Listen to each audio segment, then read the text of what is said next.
Hello, this is Tom. Tom goes to school every day. Today he is at school.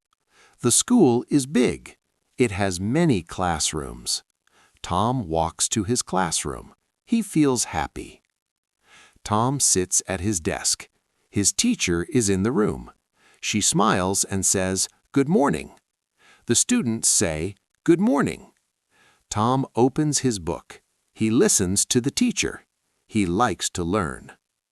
Today, Tom learns English. He reads simple words. He writes in his notebook. He answers easy questions. Tom raises his hand. He knows the answer. The teacher says, "Good job, Tom." Tom smiles. Now it is break time. Tom goes outside. He sees his friend Anna. They are happy to see each other. They talk and laugh. They play with a ball. They have fun together. The break is over. Tom goes back to class. He sits down. He is ready to learn again. Tom likes his school. He likes his teacher. He likes his friends. This is Tom. Tom is at school. He learns, plays, and has fun. See you in the next story.